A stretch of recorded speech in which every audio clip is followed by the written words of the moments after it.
This is the first part of series focusing on Angular 2 development. As part of this video, I am going to quickly introduce Angular 2 platform, various ways and tools available for developing Angular 2 applications, and then jump straight into setting up local development environment, followed by a demonstration on how to develop a simple Hello World Angular 2 application. What exactly is Angular 2? It is a JavaScript framework for developing applications. What sort of applications can we develop? We can develop browser-based, server-based, or even mobile-based applications. So it is not just meant for only browser-based applications anymore. And thus, Angular 2 is not just simply called as a JavaScript framework. It is called as a platform because we can develop browser-based or server-based or even mobile-based applications. It is currently being maintained by Google and of course developed by Google as well. Angular 2 is developed with quite a few goals, and we are going to look into a few here. First of all, make developers' life easy in order to develop any kind of single page applications. So if you are developing robust or enterprise-based and web-based applications, and that too single page applications, then Angular 2 might be the very good choice. Next, performance. So all the Angular 2 or the entire code of Angular 2 has been rewritten from the scratch exclusively to meet the optimal performances as part of the development or the applications. Run anywhere JavaScript gets rendered. So which means if you are developing Node.js based applications, so which means you are developing web server based applications. So Node.js is based on JavaScript. And wherever JavaScript is available, you can inject Angular 2 into there. So which means now you can have Angular 2 to be used inside Node.js to actually develop server-based applications. So in that way, wherever JavaScript is available, so whether it is mobile or browser or server-based, wherever JavaScript is supported, Angular 2 can be really easily fit in. So web component support has been added. It has been available from the beginning in Angular 1 as well, but it has been made in a much more professional way for Angular 2 to support much more features and at the same time to provide more flexibility for the developers. And next, latest JavaScript standards. So earlier in Angular 1, most of the time we used it to develop all of the applications using ECMAScript 5, that is ES5. But Angular 2 supports not just ES5 alone, it supports ES 2015 or ES6, that is ECMAScript 6. On top of that, we can also use TypeScript and so on. So all the latest JavaScript standards are supported as part of Angular 2. What are all the various languages we might need to learn in order to develop Angular 2 applications? The first thing, classic JavaScript. So if you are familiar with JavaScript basics, you are actually using ECMAScript 5. So which means all the DOM or whatever you are going to develop in general HTML or CSS or JavaScript based applications, we can say you are already familiar with ECMAScript 5 and that alone should be good enough to develop Angular 2 applications. But at the same time, those applications developed using ECMAScript 5 are supported by almost all the browsers in the market. So if you are developing using ECMAScript 5 for Angular 2 applications, we can say that your app is going to be supported by almost all the browsers. The next one is ECMAScript 2015, or in simple it is also called as ES6. So the beauty of ES6 is it has got more advanced features added to the JavaScript framework itself in order to take advantage of modules, classes, and so on. So we have more and more features added to the JavaScript language itself, and those features are available if and only if you are using ECMAScript 6 or ECMAScript 2015. You can use any of these two words. And the main problem with that one is not all browsers are really supporting this standard of ECMAScript 6. So all the browsers support ES5 but not ES6. So that should be something we should be able to do in order to take advantage of all of these new features which have been introduced in ECMAScript 6. And for that purpose, we need to transpile. In simple words, we need to compile our ES6 into ES5. So in order to make sure that all of the browsers can understand whatever the code you might be writing in ES6. So in simple words, you are going to develop in ES6 and compile your scripts to ES5 so that all the browsers can understand the ES5 alone, but instead behind the scenes you will be writing your script in ES6.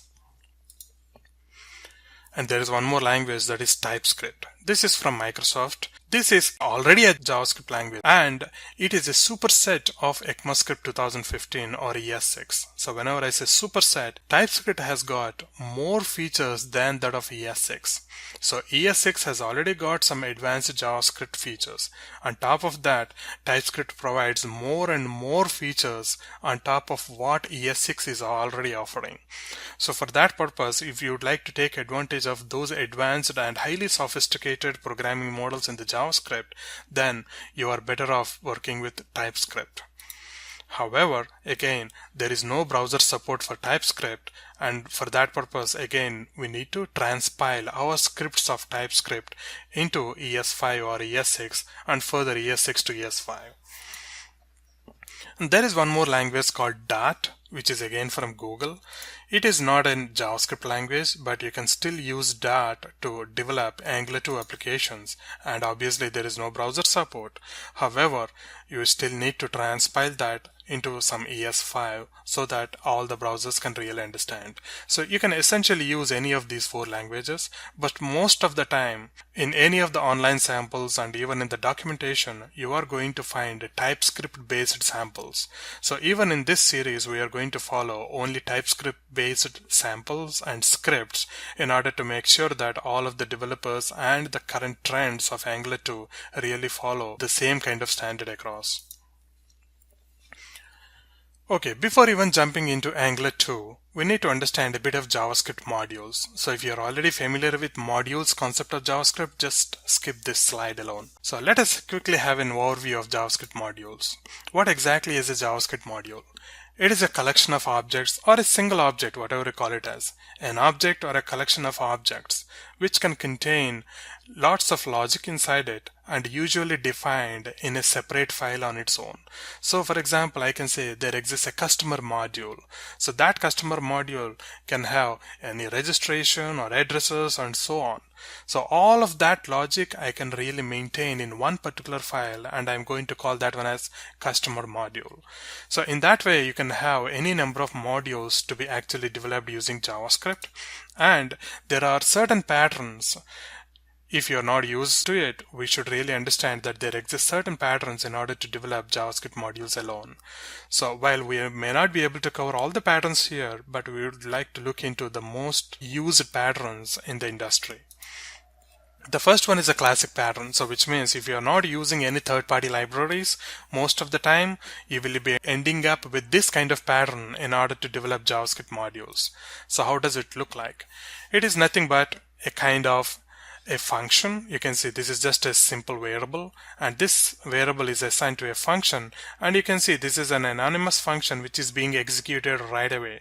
So you can see this is a self-executable anonymous function. So we can also call it as ifs, IIFE.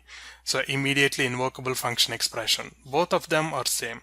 So whenever this statement is passed through, this function is immediately executed.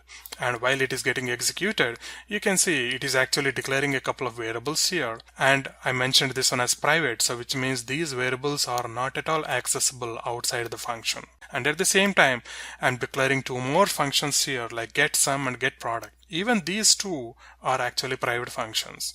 So which means all of these 4 members are inaccessible outside this function. And on top of that, we are actually returning an object at the end of the day. So that is a return with one single JSON object, that is JavaScript object, which contains 2 members.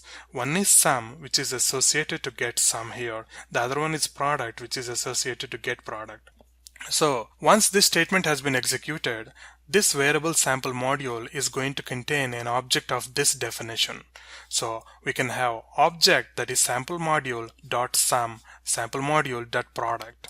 So in order to execute those two functions, we are going to write something like sample module.sum and try to execute it using the parenthesis here. So essentially we are accessing these two members using the same object called sample module. So this sample module will have the object, and the object is going to have the members, and you are going to execute the members using those parentheses available. So this is a very classic pattern. So most of the time, if you're not using third-party libraries, you will be working something like this. There is one more pattern called CommonJS pattern. So this is a pattern which looks something similar to this one. So the only difference here, you can see this is not an immediately executable function here. So I'm not executing it. This is just a definition. However, this is being defined in the form of a class. This is a constructor function. You can say I have the private variables and I have public functions. You can say I'm using this.sum, this.product. So this is treated as a kind of a constructor function or a class in general. And we are going to export that class to other modules. So which means other modules can import this class and instantiate this class and then actually access the members which have been publicly made accessible. And how do we use it? We try to import it using a require statement. So the moment you write require, it actually goes and fetches this module definition, which is available in its own file called sample module.js. So it tries to find that file, executes that definition, and whatever you are returning here in the form of exports will be finally assigned to this module called mod. It could be any variable here. And now this contains this entire definition. And all we are going to say is that please create a new instance using this function definition, and once we have the instance, which is nothing but the object, we can access those members like sum and product using o.sum and o.product. This is one way. The other way is AMD pattern, and as part of this pattern you are going to use an define keyword which actually defines the function, and that function is essentially nothing but the module there, which will have the variables a and b which are local, and similar to the previous classic pattern, you are going to return an object which contains the definitions of sum and product. So this is just a definition, and in order to use that definition we are going to use require, again very similar to CommonJS. So once we require it, it actually goes and finds this definition, and we are directly going to get the instance. Why? Because you are sending the instance, you are not sending function anymore. You can see you are returning an instance here, and that instance is directly going to be used in order to access those members. So that is called AMD pattern. And there is one more way to do the same kind. So instead of writing these 3 lines here, you can also write something like require with that sample module, and that instance of sample module will be carried over to this object called O, and inside this function you are going to say please execute this stuff. So which means this is a callback function which is going to be executed immediately once it has loaded sample module. So this callback function is going to receive the instance which has been exported here, like using the return statement, and that object will be carried into O, and finally we execute the respective members. So those are pretty solid patterns what we have as part of JavaScript, and we also have something like TypeScript based pattern. So according to TypeScript, you can see we have a class, and for that class we are naming the class something like sample module, and it has got a couple of variables or private variables a and b of type numbers and assigned with 10 and 20, and you are exposing 2 methods in the form of public, and you are returning some calculations here. So you can see this is pretty much similar to some kind of programming language like C# or Java. So those kinds of flexibilities are available whenever you are trying to use TypeScript. And this TypeScript, it is not just TypeScript alone, even in ECMAScript 2015 as well. And these modules, like the classes, whatever we're going to develop here as part of a separate file, need to be exported using the export keyword. And in order to use those exported classes in some other module, we need to import it. So we are going to say import this file that is sample module, and whatever is exported there, you'd like to get hold of it using the same name. So we are saying that this class is being exported with the name sample module, and I would like to have that particular sample module to be imported here. And once you have the definition of sample module, which is nothing but this class, you are actually creating an instance of it and then trying to access those members. So typically whenever you use TypeScript, most of the time, or even ECMAScript 6, most of the time you will be working with classes. You will be exporting them, importing them, and at the same time create the instances based on the models you might be exporting and then access those members. So this is how all kinds of JavaScript modules can be developed in general whenever you use certain patterns. And if you use classic pattern, almost all the browsers really support it, because that is just the JavaScript language alone. There is nothing special other than JavaScript language. So if you are working with classic pattern, it is pretty sure that it is going to be working with any kind of browser, and there are no special tools or libraries which might be needed whenever this classic pattern needs to be working. But if you are working with CommonJS or AMD or TypeScript based languages, then not all the browsers support all of those patterns. So you can see, like, we have been using the keywords like require, define, export, and import. Those keywords are not really part of classic JavaScript, that is the JavaScript language itself. So in order to have those words to be working, we need special libraries which actually know about those keywords and know about how to import and how to export. For those purposes, we need to work with those libraries in order to make sure that all the browsers can understand your patterns, even though JavaScript doesn't understand it. For that purposes, we have a couple of types of libraries like JavaScript module loaders and the transpilers. So JavaScript module loaders, as the name suggests, whenever you would like to have any kind of CommonJS or AMD based patterns or any of those patterns developed, we need to have a module loader in order to make sure that those export, import, define, require statements are really working. So if you use those keywords and if you are not using JavaScript module loader, most of the time the browsers are going to fail because the classic JavaScript or the default JavaScript language, which is ES5, do not contain those keywords. And transpilers are necessary whenever you are using a different language other than the common JavaScript language keywords. So TypeScript is a kind of a language which is built on top of JavaScript language. So it has got few features or few keywords which are not understood by JavaScript at all. And for that purposes, we need some kind of compiler or a transpiler. So either if you use TypeScript or ECMAScript 2015, you will be using transpiler to actually compile that code into ES5. So on top of that, you still need to use JavaScript module loaders because the output code of ES5 will be still having define, require, and so on. So in order to work with JavaScript modules, it is not just following the patterns alone, but if you are following anything other than classic pattern, you will be working with JavaScript module loaders and even the transpilers. Next, Angular modules. So the previous slide actually went with JavaScript modules, but this slide is focusing on Angular modules. First of all, JavaScript modules are completely different from that of Angular modules. So this is very, very important to understand.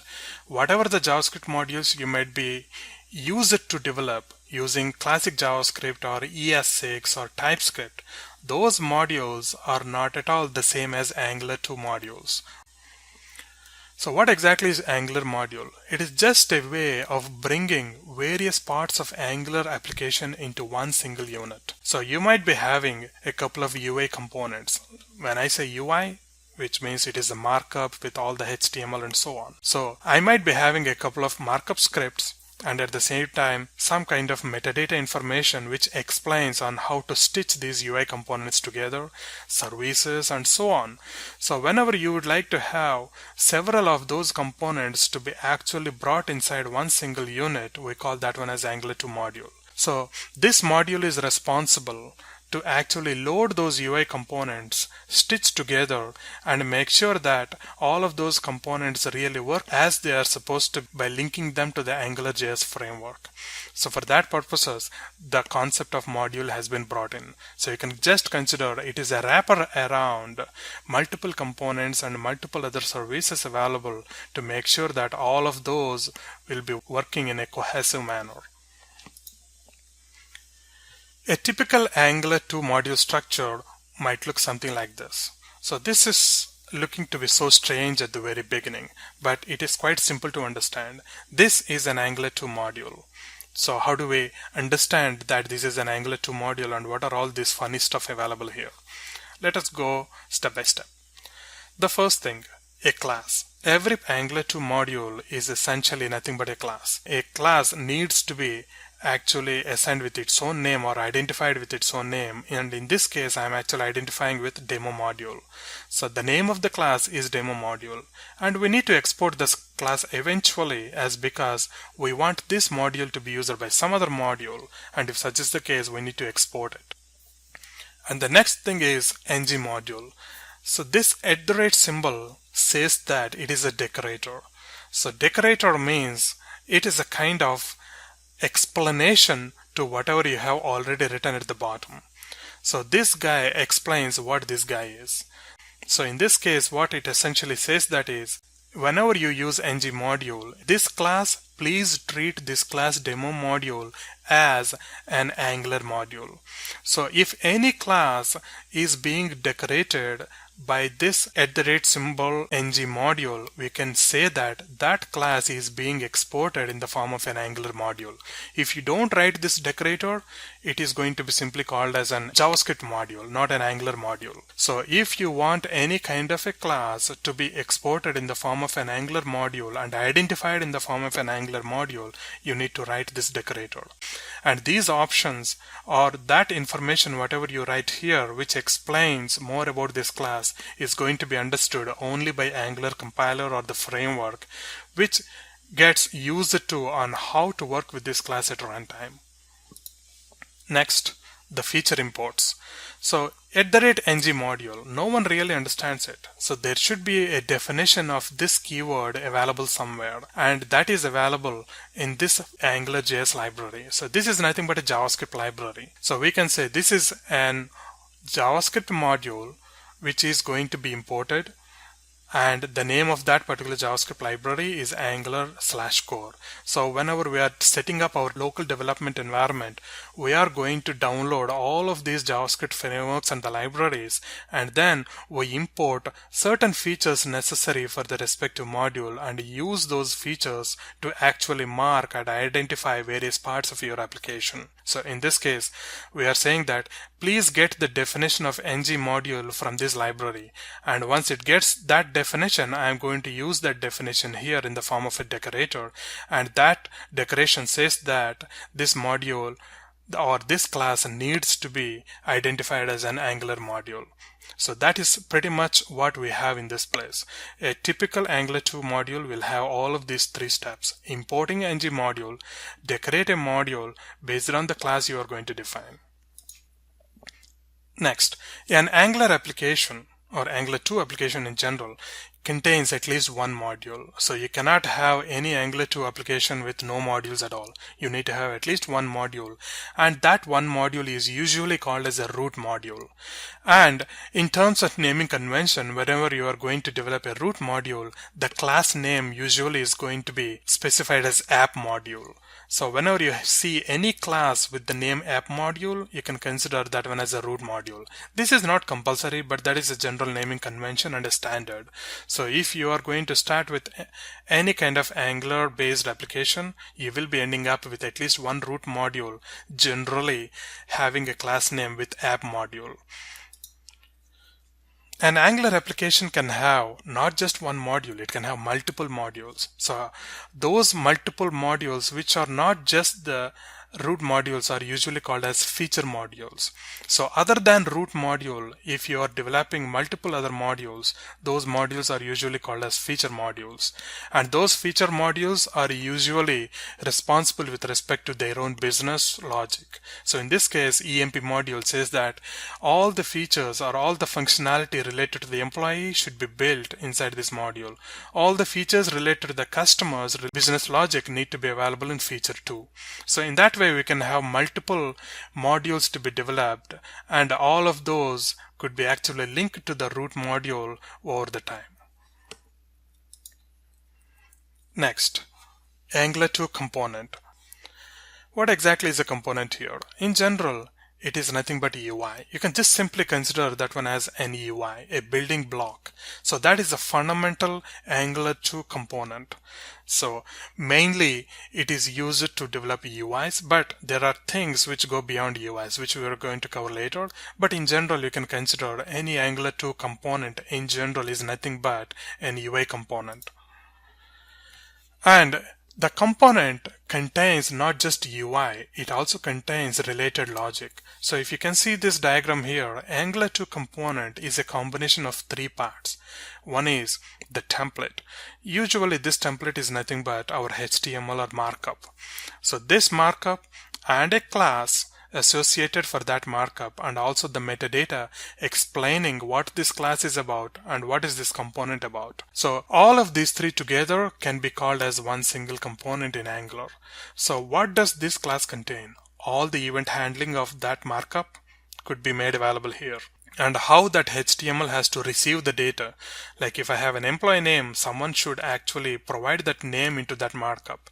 So this class provides all the data to the HTML markup, and this class handles all the events of that HTML and so on. So this class is responsible for all the interactions and the logic and the data related to that markup you provide here. So that is the template, class, and metadata. So this metadata, as I mentioned, explains more about the component and relative parts of the component, which we are going to see in a bit. The components can be nested. So whatever the Angular 2 components you might be developing can be nested. If you can see, it actually forms a tree in this case. So if you see properly, we have the red border here, which I am considering as an app component. So that is the root component, which contains all the child components. And all the green boxes here are nothing but the parts of my application. So I have a header part, I have a body part, and a footer part. So all of those 3 parts, I am actually classifying it into 3 different components, like header component, body component, and footer component. So within the header, you can see I still have logo and menu. So you can see I further divided my header component into 2 more components called logo component and menu component. And you can see this body is actually having a left panel and also a right panel. So right panel in this case is nothing but a complete body panel. So for that purposes, you can see my body component is further divided into 2 more components called left panel and body panel. So in that way, you can have multiple components to be developed, and all of those can be somehow hierarchically linked to each other to form certain kind of trees. Components, in order to make them work, need to be always included in Angular 2 module. So in my previous slide, I have already introduced a module, and the same module needs to actually pull in all the components in order to make sure that those components are really shown to the user or shown through the browser. So if a component needs to be rendered, it needs to be first of all made available through the module. If there is no module, no component is going to be shown at all. So we are going to have the modules which are going to bring in the components which are finally going to be rendered as part of the browser. Root module usually starts with a root component. So whenever I say root module starts, you can also call the word called bootstraps. So this is different from Bootstrap CSS framework. Do not confuse with that one. So bootstraps means boots. So you can see whenever we say my system is rebooted, you can see that kind of boot.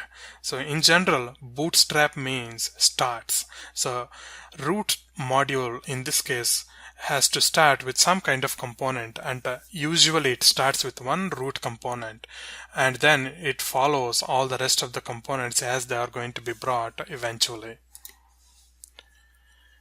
How does an Angular component look like?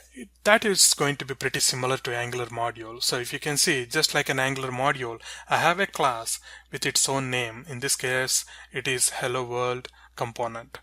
And in order to make this class as a component or identify that as a component, we need to have a decorator, that is Angular @component. So you can see this is just an hello world component. That is the class I was talking about. And this class is going to have all the information which needs to be sent to this markup. And at the same time, whenever you would like to have any kind of on click or any kind of events to be handled, you are going to write that code right inside this class. So this class is responsible to provide all the necessary logic for your template or for your markup. So that is where this class is meant for. And of course, if you don't write this @component decorator, this will be treated as normal JavaScript module and you will not get all the features of Angular 2 at all. So in order to make sure that this component is really identified as an Angular 2 component or this class as an Angular 2 component, you need to decorate with Angular 2 related component attribute. So this is the annotation, not the attribute, annotation. And on top of that, this has got other options which includes template and so on, which actually specifies the markup for your UI component. So whenever this component is loaded in the browser, it actually shows this markup directly. And if this markup needs any data, it tries to fetch from here, from this class. And if this markup needs any events, it goes from this class as well. And where is this component coming from? It is coming from Angular core JavaScript framework library. So we need to have those libraries to be downloaded locally and then import those features from those JavaScript libraries or JavaScript modules and use those features in order to identify the respective classes as Angular 2 module or component and so on. Next, what do we need in order to develop Angular 2 applications? So this is one of the biggest complications for the beginners. So how do we start? Where do we start developing Angular 2 applications? First of all, we need to have a bunch of Angular.js libraries and scripts to be downloaded. So based on the feature usage, you will be downloading the necessary libraries from Angular 2 related website. So gone are the days working with one or two single JavaScript library files like in Angular.js 1, where only one or two files are needed to import your Angular.js framework. But in case of Angular 2, it is really a feature-based usage. You are going to import what you are going to use for. So you don't need to have the entire framework or all of the libraries to be included if you're not going to use the respective features. And on top of that, Angular 2 also depends on other third-party JavaScript libraries which still need to be included as part of your applications. And as because Angular 2 depends on them, you still need to have them as part of your application. And what are all the tools or the frameworks or libraries available in order to have your or Angular application 2 to be developed? And there are a bunch. If you can see, I have Visual Studio Code, TypeScript, Babel, I have brackets, Jasmine, Node.js, Gulp, JetBrains, Chrome, Sublime, SystemJS, Required.js, React.js. We have 10 here. And do we need all of them? Let us see. First of all, we need to have an editor for developing or writing your scripts, Angular 2 scripts. And obviously you can use any favorite text editor you might be having in. But it is better to be more productive by having some IntelliSense or code snippets supported by your editor. And next, a browser. Of course, if you are developing a browser-based application, then we need a browser. So most of the time I will be working with Chrome. So you guys can actually go with your own favorite. And we need to have Node and NPM to be installed on the machine. So most of these scripts or the tools are actually downloaded directly using NPM, that is Node Package Manager. So if you don't have Node or NPM on your machine, then we need to install it certainly right away. Next, we need to have a web server, as because we are going to develop a client application here, and we need to have a web server which actually sends or responds to the requests of all the HTMLs or JavaScript files and so on. And certainly for that purposes, you can use IIS or IIS Express or Node-based simple web servers or Apache or whatever. You need just a simple web server in order to test your applications locally. And if you're developing TypeScript, then you need a transpiler. For that, we have TypeScript compiler and Babel compiler and so on. So you can use any of those based on your necessity. Angular CLI, usually called as client. So this is one of the tools which is becoming famous exclusively in order to bring in all these components as necessary at once. And we are going to look into this Angular client over the time.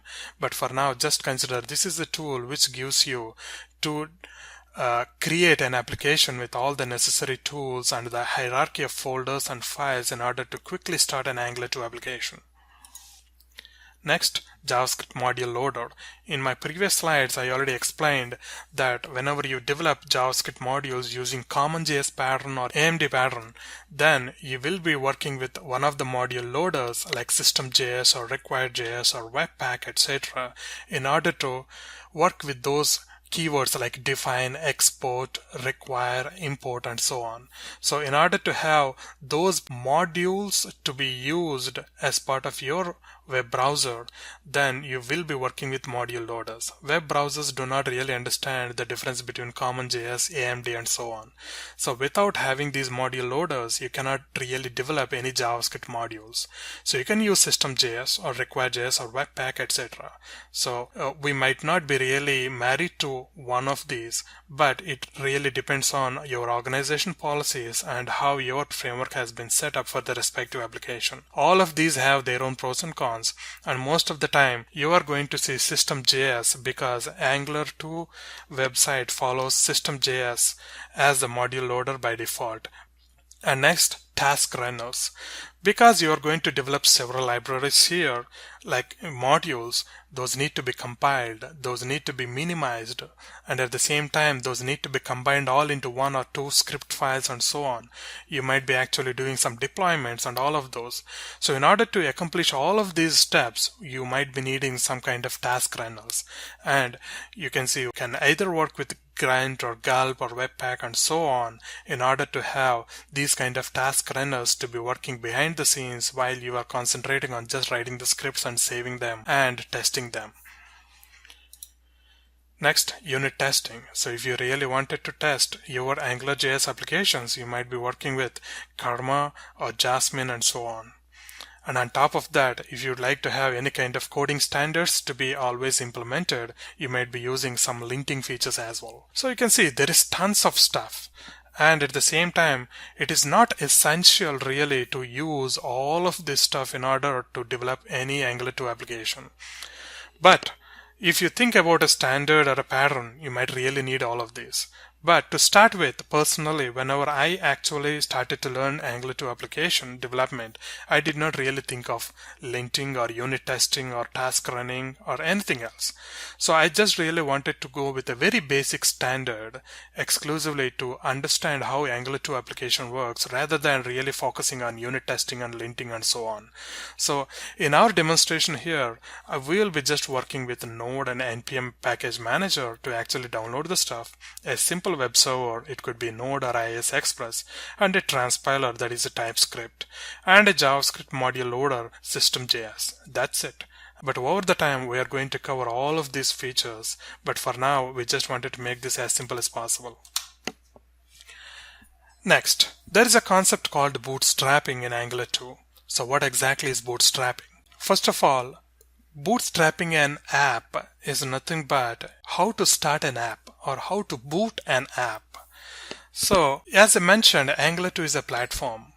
So whenever I say platform, it has got various ways on how to develop the applications. So which means you can develop client-based, server-based, mobile-based, and other future-based applications. But at the same time, whenever you are developing an application, it is important to let Angular framework know on what kind of application you are developing.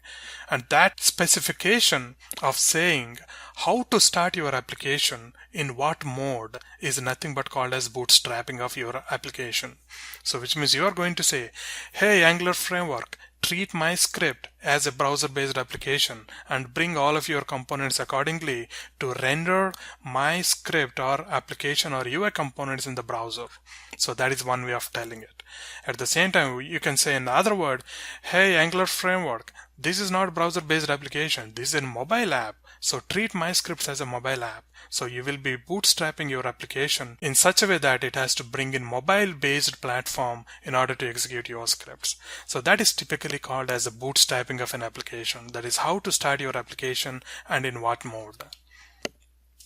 So this is what I mentioned. This is nothing but how to specify on how to start or initialize your application. And everything is just nothing but configuration. And different ways of bootstrapping of application is available because there are different platforms. The platform itself has got different ways. So browser application, as we know, that is one of the things which we are going to start with anyway now. So browser based application, if you'd like to bootstrap your application to work with browser, then there are two ways. The first way is just in time, that is JIT. So just in time means all of your templates, so that is your markup, whatever you are going to specify, are compiled at runtime. So which means your markup and everything will be actually sent to the browser. Browser then compiles it at runtime. And as the browser compiles your templates or your markup at runtime, there will be a slight delay in your application loading times. And this might not be good during your production. So if you're developing your scripts for the production or deployment for the production, do not go with the route of JIT. So this is pretty good during the development. So that is just in time, which is always dynamic. So whenever you would like to have your templates to be dynamically compiled within the browser, then you are going to use JIT. And most of the examples online you are going to find JIT. But for the production purposes, you should use not just JIT, but the other one, which is AOT, called ahead of time. So if you use ahead of time compiler, then all the templates or the markup, whatever you are going to develop as part of your Angular application, are going to be compiled as part of your compilation process or transpilation process. And once all the scripts have been compiled, then those could be minimized or combined into one file, then sent back to the browser. So which means browser do not need to compile any of your templates anymore, and thus our application will not have any delay as part of the compilation process. Your application is going to load instantaneously once all the scripts have been loaded. No compilation will be done during AOT, and those compilations will be always done during the development. And once the development process is done, all the compilations are going to be completed and the browser receives the compiled product. The second way is the best for production purposes, and the first way is best for development purposes. And imagine if you are going to develop server-side application using Node.js and ASP.NET Core together with Angular 2, then you are going to bootstrap your application to work with using server-side mode. So you have various modes: browser mode, which is client-side; server-side mode, whenever you are using your Angular to develop server-based applications. And there is one more called mobile mode, whenever you would like to have mobile-based support for your Angular 2 application. So we might be having more and more kinds of bootstrappings eventually. So you should always inform to Angular 2 compiler what mode your application is going to start with. So once all of these are done, then we can really start our application. So in order to specify or the bootstrapping of application, how we can specify it. So for the browser platform, so you can see, in order to make sure that your application is just working only for the browser, this is the way to say. So the starting point, imagine this is nothing but main.ts, which means this is a TypeScript file. So all the TypeScript files by default will have an extension called .ts. So this is going to be the starting point of your application. So not app module. So main.ts conventionally, as I mentioned, conventionally, which means this is a standard pattern which is going to be used across by all the developers. So your Angular applications related starting point is always going to be main.ts, which says on how to bootstrap your application and where to start. So in this case, you can see it is saying platform browser dynamic, which is being imported from this library.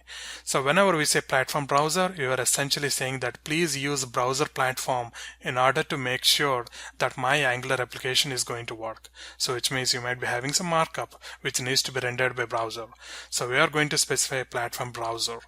And along with platform browser, I am specifying dynamic. So when you specify dynamic, essentially you are saying that this is zit.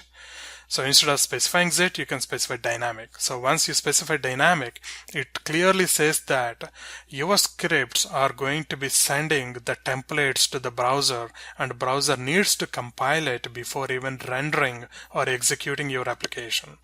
So this is one way of bootstrapping it. So you can see I'm using the same platform browser dynamic and then bootstrap the module, and this is my root module, nothing but app module as covered in my previous slide. So this is my root module. So my root module is going to be loaded based on the bootstrapping process of the browser platform, which is going to be executed dynamically by compiling the things sent through the browser. So these 3 lines, or at least this kind of code, is essential to be made available as part of main.ts, which is going to be working as an entry point of your Angular application. So enough of theory, now let us go to the demonstration. So it is expected that you have Node or Node Package Manager already installed on your machine, and make sure that these versions are made available.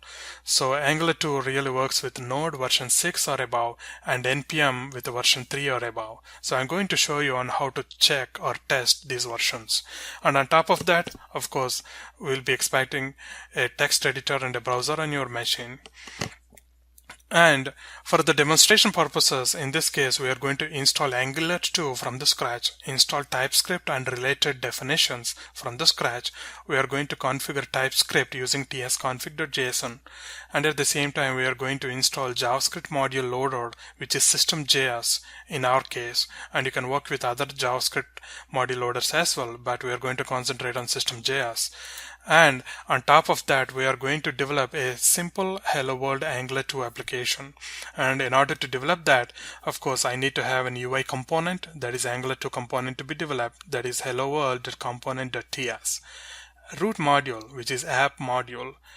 Bootstrapper module, which is nothing but main.ts, and the two using the browser app platform with JIT. And on top of this, in order to have our application to be actually rendered, we need an HTML file.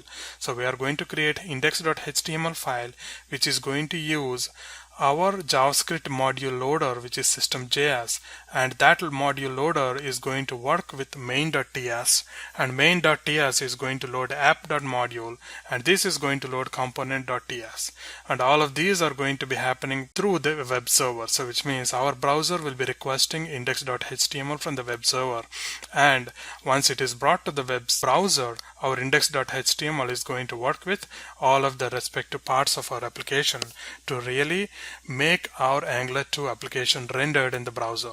And once it is rendered in the browser, we can test the component whatever you developed, and we can also debug that component in whatever the way we want it. So let us jump. I'm going to start by creating a new folder for my application. So in this case, I'm going to create a folder called test. And the first thing is that I need to make sure I have Node and NPM installed and with respect to versions. So I will be opening my command prompt here. You can open command prompt from any folder for that matter. So in this case, I will be using Node-V to actually give me the version of Node I have installed on my machine. So in this case, you can see I have version 6 installed, and let me check the version of NPM, which is Node Package Manager, and in this case I have version 3.1 or 3.10. So both versions are supporting Angular 2, so that should be good enough for me. So let me clear this. And now the first thing is that I need to create an NPM based application, so which means I need to download all the necessary libraries for my Angular.js application. So for that purposes, first of all, I need to create package.json. So the easiest way is to actually initialize your folder as a Node application. So in this case, I'm going to use npm init, that is Node Package Manager initialize, press enter, it is going to ask you a few questions like name of your application and so on. I just wanted to go with defaults. So just keep on pressing enter, and once you are there, it is going to ask you, is this okay? So press yes, and once you are here, you can see it has actually created package.json automatically for you. And in order to open this, I'm going to use my editor. In my case, I'm using Sublime, but you can use any of your editors in general. So if you open package.json, so you can see this file has been created with all of the inputs, whatever you might be providing here. So let me clear again. And now is the time actually to import all the necessary AngularJS libraries. So while you are downloading those AngularJS libraries, you would like to make sure that those libraries need to be keep track as part of your package.json. So in future, whenever your application is being transferred or being copied to any other folder or source control, all you really need is package.json, which includes the list of libraries of what you have been downloading and working with. So you don't need to include all the downloaded stuff, but what you really need to include in your source control is just the package.json. So in order to download and at the same time save those download related information into package.json, you have to use --save as part of your npm installations. So let us see how to install the first one, that is Angular common, for example. So in this case, I would like to install, that is npm install, and I would like to save that entry to package.json. So this is important, --save. And whenever you save that --save, it actually includes that information of the AngularJS library, whatever you are going to specify now, which is nothing but Angular common. So this is one of the libraries which is necessary for your application. So all I'm going to say here is that please download this library and inform to package.json that you are using this library as part of your AngularJS development. So this --save actually writes to package.json. So just press enter. And you can see it is still saying that it is missing Angular core or whatever. We are going to introduce all of those. And once you come back here, you can see that in the dependencies part, it is actually listing Angular common as your library and what version has been downloaded for your application. So this package.json is pretty much important. And whenever you say --save, all those are need to be in the production as well. So that is pretty much important. So let us come back here and let us install more. So I just want to clear my screen here, and I would like to install more libraries, not just one. So I need to work with Angular compiler. So I need to have that library, and Angular core, what it was actually compiling earlier, and on top of that Angular forms and Angular HTTP. So let me go ahead. So you can also provide all of these in different commands, but I just would like to have all of those to be provided in one single command. So on top of that, again, Angular platform browser, again Angular platform browser dynamic. So this is JIT, and on top of that, again, Angular router. So whether or not you use router here, just would like to include here. So those are all the Angular libraries I would like to include as part of my application. So once you press enter, it starts downloading all that good stuff. Okay, now that it has downloaded all of these, you should be able to see, as because I have provided --save, if you come back here, you can see it has included all the respective versions of what kind of libraries you have downloaded for your application. And on top of that, now you should see that RxJS and Zone.js are missing. So those are the third-party libraries on which AngularJS is still depending on. So for that purposes, you need to include or download even those as well.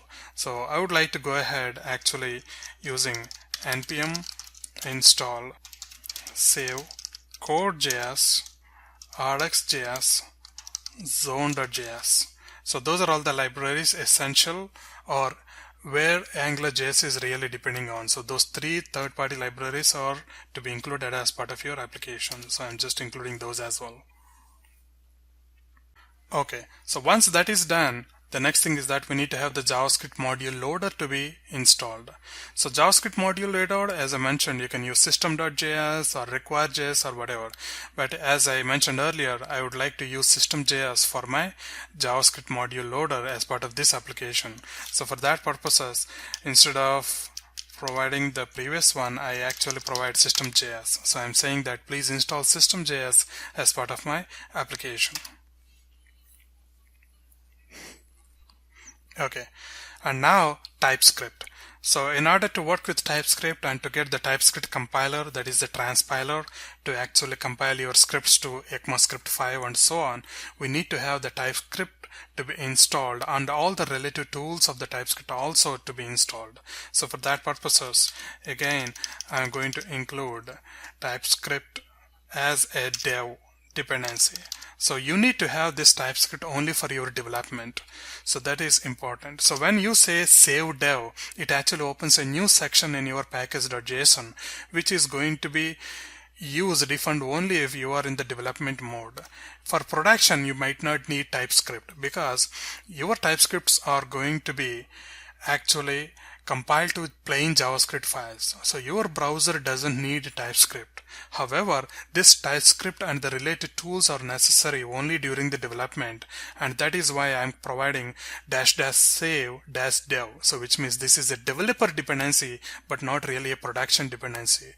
In the previous case, when you mentioned --save, you were saying that that is really a production based dependency. So I go in here, I would like to have TypeScript, and on top of that all the type definitions of the TypeScript also to be included. So I include TypeScript and at the same time all the type definitions, and once that is done, press enter. Okay, so that is pretty much about all the downloads you really need in order to have your application to start with. So you can see this is dev dependency. So during the dev dependencies, you can say I installed only TypeScript and types related node and so on. And on top of that, you can see Angular related stuff. So right now it is Angular 4. So even though it is 4, it is still called as 2 and above. So all the features of 2 and above are still available in 4. So essentially you are working with the version 4 here. Okay. Now, the next thing is that we need to start developing the component and module and so on. So the first thing is that we need to create a folder for our application. So in this case, all of our TypeScripts are going to be made available in a separate folder called app.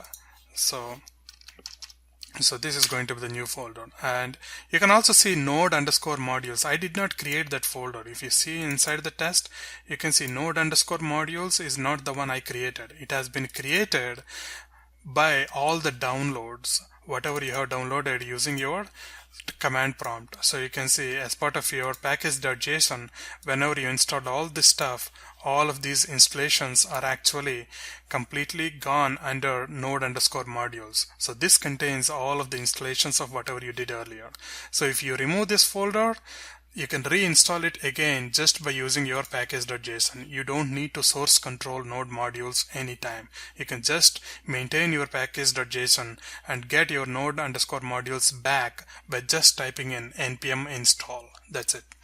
Okay, so let us jump on to app, and now I would like to create a new component here. So in this case, I would like to create a hello world component. For that purpose, I would like to name this component as hello world.component.ts. So I'm actually trying to develop a TypeScript based script here. So I'm using TypeScript language. For that purposes, the extension of my file is going to be ts. So hello world.component.ts is a general convention. So if you're developing components, this is the convention we use. If you use modules, you are going to write module there, and prefix of your component or module is going to be the name of the component or the respective module. Okay, so as part of the TS, which is nothing but our TypeScript file here, the first thing is that I would like to have the component related, this annotation or the decorator needs to be imported. So for that purpose, I would like to use import statement and the component related definition is available inside Angular core, and from Angular core I can just get component directly. So this is important. So you are using import component from Angular core. So there exists a definition called component inside Angular core, and you can see Angular core has been downloaded as part of your downloads, installation. So you are using this Angular core, and from the Angular core you are downloading component. So that is the feature available. So now you can use that feature and define or mark your class, that is component, and you are going to specify all the options for your component, and you also need to have the class which actually acts as the component. So in this case it is going to be hello world component, and this is my class. So let us make sure that we don't miss any of the spellings here. Hello world component, everything looks perfect. And you are saying that this class, the name of this class is hello world component, and this class needs to be treated as a component. So you are marking this class as a component by actually decorating the class using the annotation called component. So the next thing is that we need to use selector. So this is nothing but how your component needs to be made available as part of your index.html markup or any other markup in general. So your component can be rendered using this tag, the HTML element called hello. This is a custom element or custom tag. On top of that, the template, that is your UI. So how your component needs to be rendered. So in this case, I'm going to say this is going to have a strong. So this is our HTML part, and I'm going to say this is hello world. So whenever this tag hello is coming across, I am going to say that please use this markup. So this markup is going to be made available as part of hello. And on top of that we have hello world component. So forget about this error for the moment. We are going to see that bit later. So this is the class which is actually decorated as a component, and this class is tightly coupled with this template, and this template gets rendered using the tag called hello. So this is pretty much about our component. So nothing much special, it is supposed to just display hello world message. Okay, the first thing now is to actually compile this. So we wrote some TypeScript and it needs to be compiled or transpiled to JavaScript.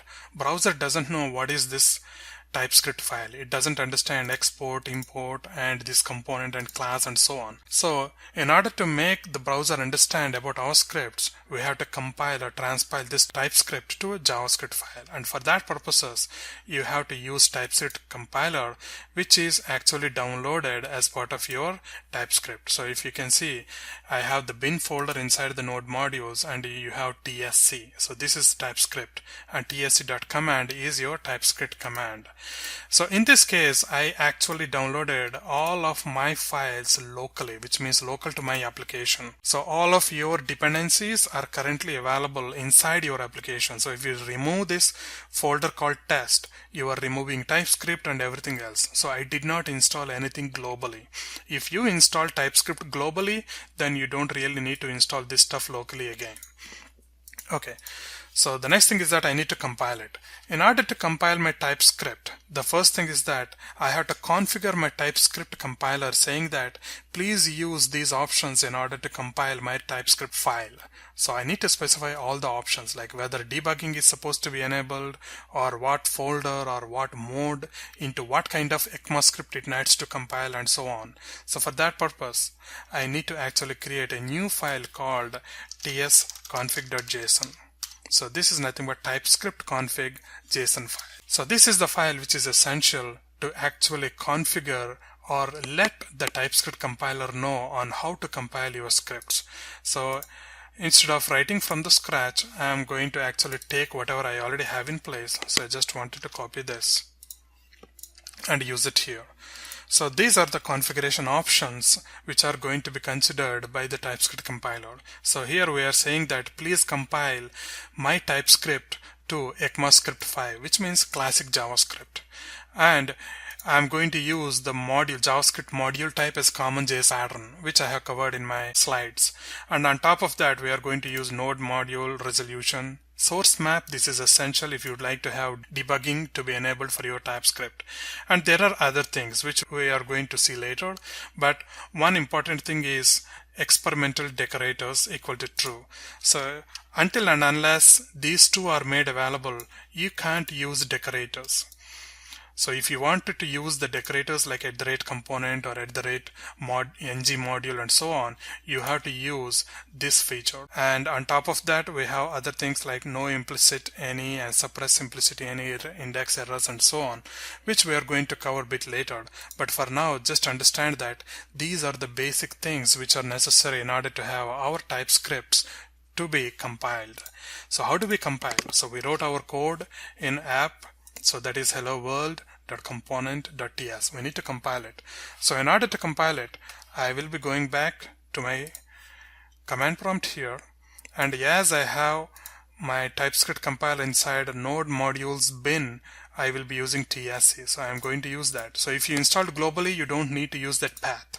So in my case, I am using it locally. I installed TypeScript locally. So for that purposes, I am going to go to that folder, node modules. So inside the test, I have the node modules. So inside the node modules, I have the bin folder, and inside that I have the TSC, which is nothing but tsc.cmd. So this is nothing but TypeScript compiler. TSC states that TypeScript compiler, and all I had to do is just press enter. So before pressing enter, let us see what we have in app. So we just have app there, and inside that I have one TS file. So once I press enter here, it is going to compile our scripts, and once that is done, it is back to normal. That is our command prompt. And if you can see, it has actually created JavaScript files based on the TypeScript, and it has created actually two files, not just one. It has created a mapping file, and this map file is going to be generated if and only if you specify this option, that is source map to true.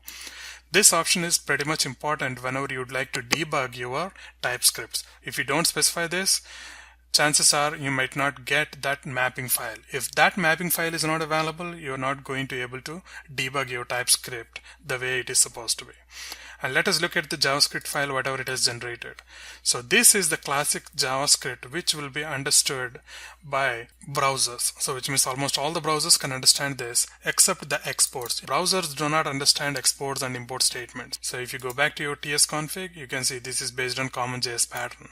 So this code, whatever it has generated, is based on common JS pattern, and in order to use common JS pattern, you need to have a JavaScript module loader, and for that purposes we already installed System.js. So if you go back here, so you can see System.js is already made available in order to make sure that your JavaScript modules are being loaded. Okay, so now that we have component ready, the next thing is that we need to create a module. A module has to include a component in order to make it rendered. So without a module, a component doesn't really work. And in our case, I do not want to create too many modules. All I really want to create is one root module.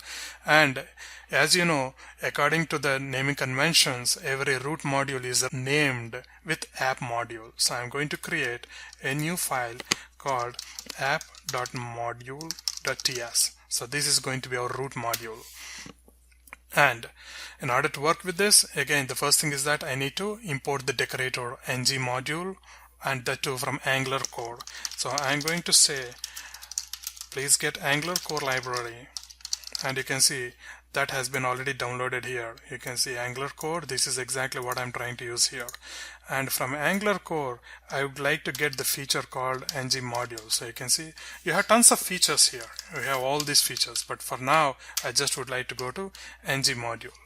So using this ng module, I can actually decorate my class. So I'm going to create a new class, and as mentioned, I'm going to have this class to be named as Angular module. So that is app module.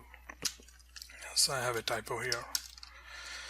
So whenever I say app module, this is the naming convention which says that this is a root module, and this class needs to be decorated as an Angular module. So for that purpose, I have to use my feature, whatever I have downloaded earlier, and I'm going to provide all the options for my class in order to make sure that that is identified as an Angular module. Okay, we are going to specify options a bit more later. Next thing is that we have to use the platform here. So your module is being rendered by what platform? Is it a browser platform or server platform or mobile platform? So that needs to be actually specified. So for that purposes, I am going to use import statement again, and in this case I am going to use Angular browser platform. So that is platform browser. So you can see I have this guy. So this is the one, and the feature what I'm going to import is browser module. So I'm saying that whatever the module you write here is actually a browser module. As this is a root module, we have to specify what kind of module this can be really for the respective platform. So I'm saying that this is going to be browser module. So once importing that feature, I have to specify that it has to actually import into this guy as well. Why two imports? So this is also important to understand. This import says that please bring in the script and get the module definition. This import says that Angular.js framework should use this module in order to bootstrap my application module. So this is for Angular.js framework, and this is to actually load from that JavaScript file or JavaScript module. So this statement actually goes all the way to the JavaScript file, gets that respective JavaScript file, and imports only that definition.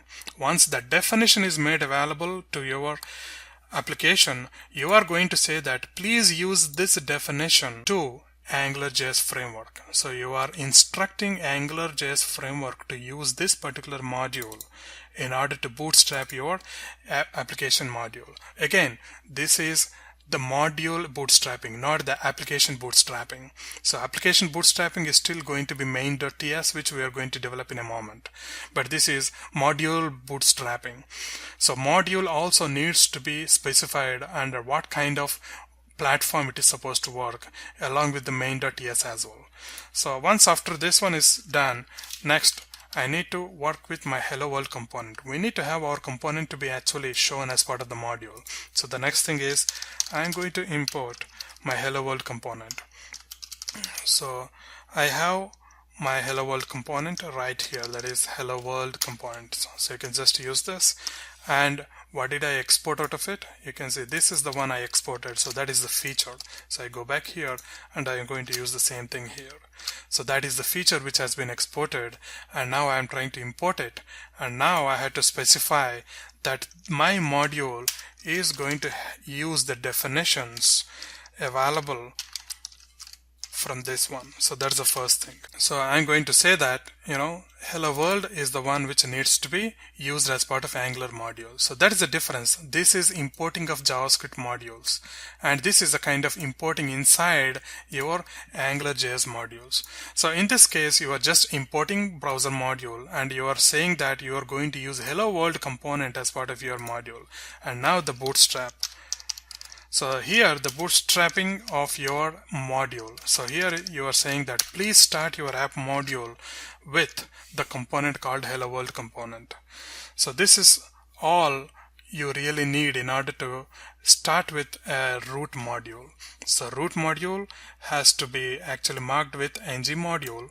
So that is the decorator, and the decorator needs an import statements which actually says under what platform this module should be working, and on top of that, what are all the components which need to be used, and with what component it needs to be started. So once that whole part is done, again we need to compile this file as well. So in this case, I just would like to use the same command, which essentially goes through all the TypeScript files available in your folder, not just one file. So I use this, and it actually recompiles both hello world and even the app module. So in this case, you can see app.module has been compiled, and I got the respective JavaScript file as well. And now main.ts, that is the main entry point. So now I try to create something like main.ts, and now This is the bootstrapping of our application, which means how our application needs to be started. So I need to import the zip-based platform browser. So which is import, I'm going to say Angular platform browser dynamic. So this is the one. So if you go back to your package.json, you can see I'm actually using the same thing which has been downloaded. So this one is used in our module, and this one is being used as part of main.ts.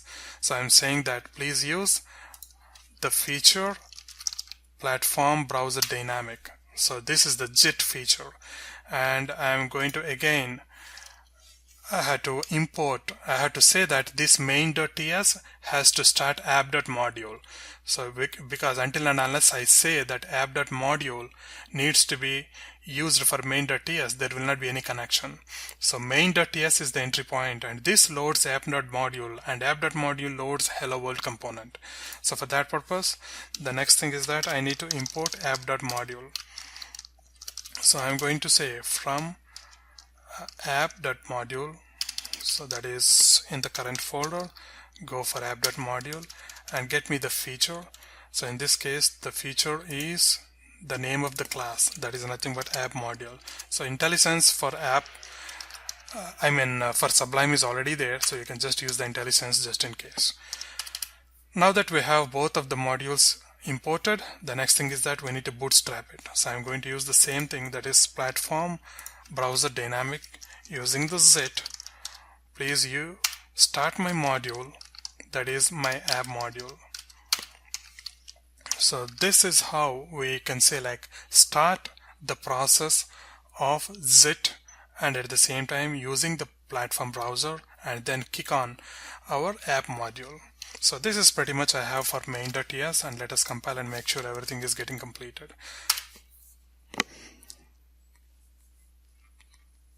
Okay, no issues, and you can see main.js is also created in the same fashion. Okay, now that we are done with the compilation, now we need to actually write our index.html file, and main importantly our JavaScript loader. We did not write our JavaScript loader till now. We need to have the JavaScript loader to be writing, that is system.js. So in order to work with system.js, we need to create a new file, that is systemjs.config.js. So this is the file which is going to be executed by SystemJS framework. So this is a kind of initialization file or configuration file for the SystemJS, which essentially tries to load all of our JavaScript modules in the browser so that all of the browsers can be really working with our application with no issues of compatibilities.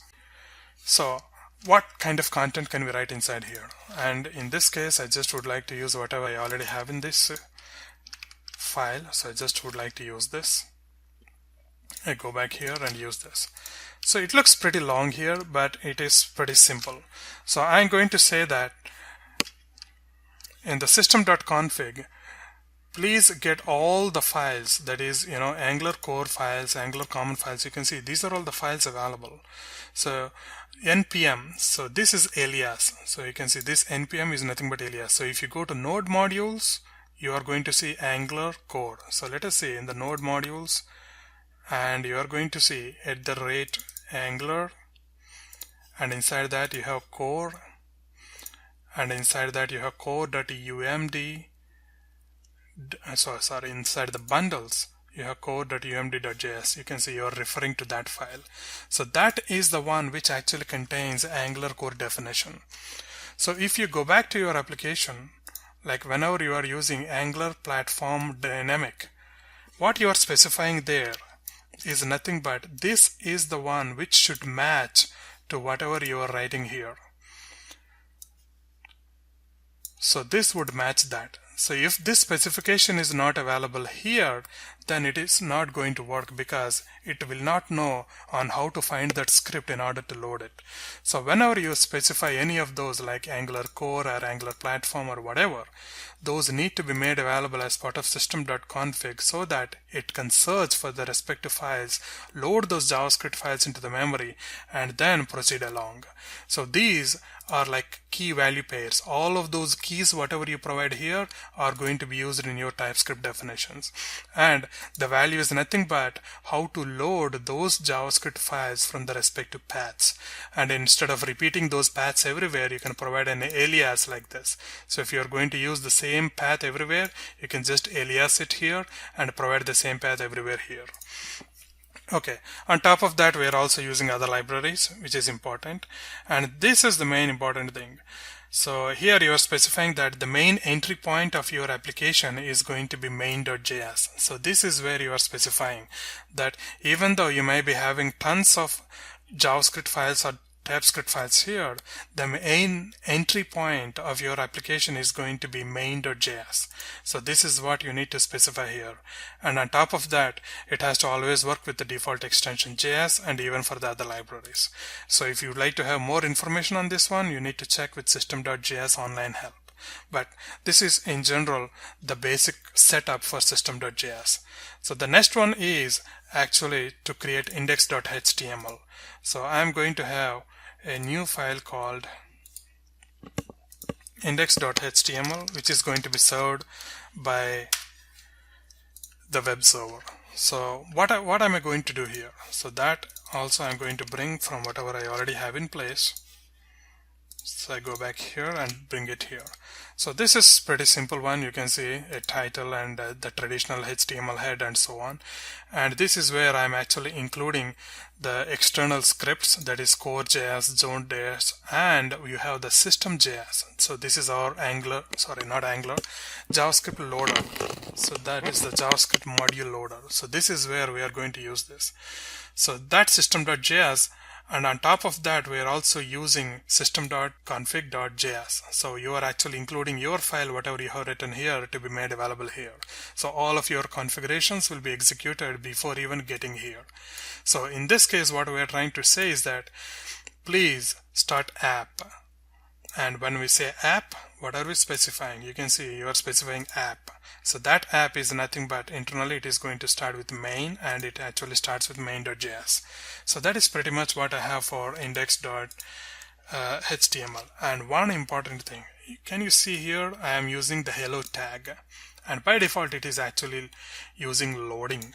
So that is the content which we are temporarily writing. And on top of that, what is this hello tag? That is nothing but whatever you have written as part of your hello world component. So you can see this is the hello tag what you are using as part of your index.html.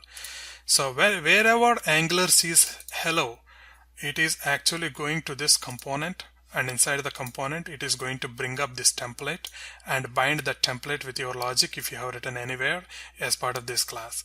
And this template will be automatically made available and rendered as part of that particular hello tag itself. So this content loading will be removed eventually, and that template will be coming into the picture, and that content of the template or that markup is going to be placed right here. So this is pretty much the complete application from the scratch. So how to test it? You need to have a web server. In my case, I have IIS Express configured as part of my system. So in your case, you can have IIS or IIS Express or node-based simple web servers or whatever. I'm also going to show you on how to work with simple node-based HTTP servers as well. So let us start with IIS Express. So in this case, test is my folder. So I'm going to right click here and I'm going to say like run my IIS Express here. So once I do that, you can see currently it is listening at localhost 8080. So I go back to my browser and try to test my application. So I usually open my developer tools so that if there are any errors, I can immediately get those right there. So I'm going to use localhost, and it is going to be 8080/index.html. So you can see I'm trying to retrieve the index.html what I have written here. So I go back to the browser and press enter here, and if everything works, it should come on. And now you can see it is loading, and then it has actually given us hello world. And let us inspect this. So if you go to inspect, and if you go to the HTML here, okay, now you can see hello is the key. I mean, that is the element, and inside the element you can see strong hello world has been made. But we did not write this in our index.html. We actually wrote loading. So initially it was just displaying this message. Later on, this message was removed and this component was actually executed. That is our TS. And once it has executed, it has actually brought in this template and injected that template or that markup right inside the content of this hello. So that is how the execution process has been working. So we can go a bit more later once we are actually discussing components in depth, but for our understanding here, this is pretty much what we have in place. Okay, let us jump to another HTTP server. So not everyone may be having IIS Express on their machine. So let me stop this. So I'm going to say stopping my IIS Express. So it is stopped, and let me refresh this. Now it is not supposed to work anymore, and you can see it says it can't be reached. So let us consider I would actually like to have an exclusive server for this application to be maintained as part of the same folder. So I do not want to install anything special like IIS or IIS Express or so on.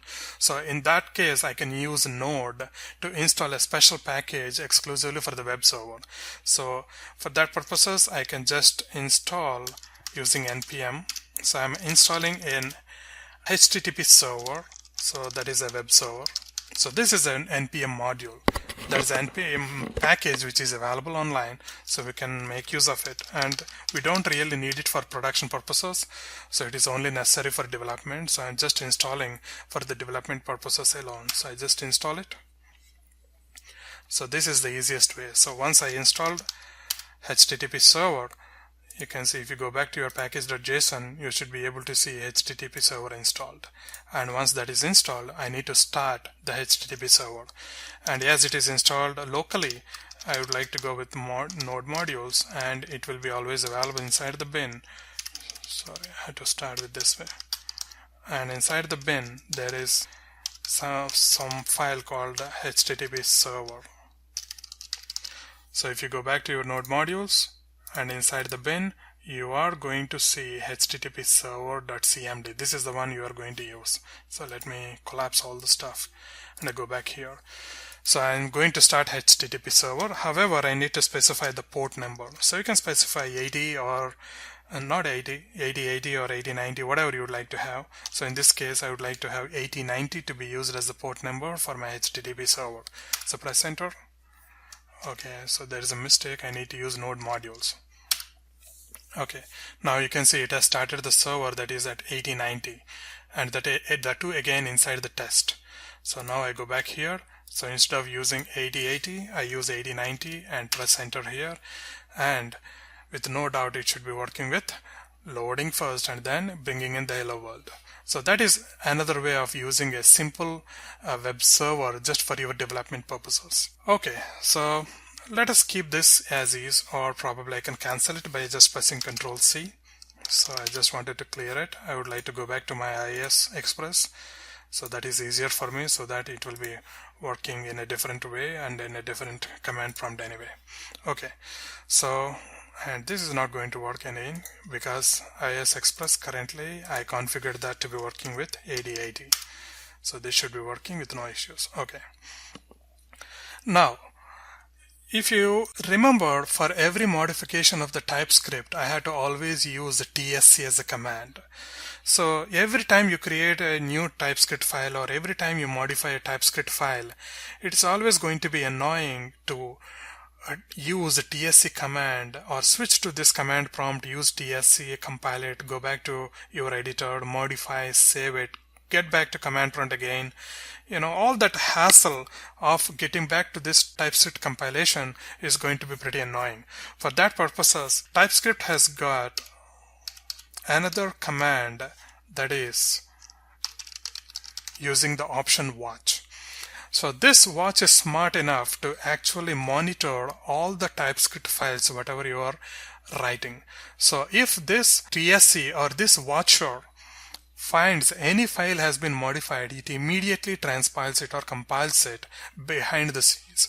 So this compiler with this option watch will be continuously listening for the modifications or creation of new TypeScript files or whatever. And if it finds anything new, it immediately compiles and again starts to listen. So let us start this one. So you can see right now it is watching for file changes. So I would like to modify my hello world to something different command. So let me keep this side by side. So I would like to restore this a bit. I just would like to keep this one somewhere around here. I go in here. So I go back to my app. Let's go back to our hello world component. So instead of hello world here, I would like to say hello world, this is my first application. And once doing that, I just say file and save. The moment I save it, you can see it says file change detected and incremental compilation being completed, and after completion it is again continuously listening for more changes. And all I have to do now is go back to the browser and press refresh. So you can see I really got my latest modification. So again I go back here. So this is I'm going to say my first application, and I save it. I go back here, press refresh, and you are going to see the modifications. So it is as simple as that. So that is pretty much very handy feature whenever you'd like to have your TypeScript files to be continuously monitored and working behind the scenes to compile your files without even yourself noticing it. So you can just minimize it and do whatever the stuff you need. And if there are any errors, you are going to see all of those right here. Okay. Next thing is that how to debug our application. So if you go back here, you can see I have my application, and if you can see I have the TypeScript file right here. So in the sources, this is your app, and you should be able to see your TypeScript file right here. And you can always debug by actually placing a debugger right here. You can use something like this. So let us see if it actually hits there. So I go back here, and you can see it actually hit right there. So that is just another way of doing things. So let me remove that. And if you'd like to write any special message, so for example, I do not want this message to be directly hard-coded, but instead it should be the result of a method as part of your class, let us consider. So for that purposes, I'm going to declare a method inside my class called something like getMessage. So this is my own method inside my class. So this in this case it actually returns a string, and as part of this I'm going to say please return this guy. So let me give it a different name, different message. Hello world, this is my message. So nothing much special. So I saved it, I pressed Ctrl S, and you can see it is still working behind the scenes. And at the same time, in order to use this get message inside my template, so which means I need to inject that right here. So I'm going to use Angular.js related expression. So in this case, I can say please use get message. So I'm going to use the same method right here and execute it.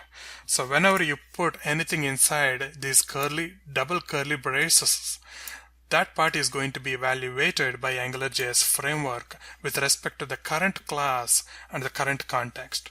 So we are going to see about this one bit more later, but for now just understand whenever you include these curly braces, it actually goes through the evaluation of that particular JavaScript statement, and that too with respect to the current context class. So let me save it. I go back to my browser and I just refresh it. And in this case again you can see it is normally back to this is my message, and you can see how our TypeScript class is currently available here. I also have the get message, so you can actually put a breakpoint here, and once you refresh this it should be actually hitting right there at whatever the breakpoint you have placed. So this is a very huge video, like almost 2 hours, but I think we covered all the basics of Angular.js, like where it started and how to get all the things in place, working together, glue together, how to debug, how to test, and all of that good stuff. So watch out my success videos eventually.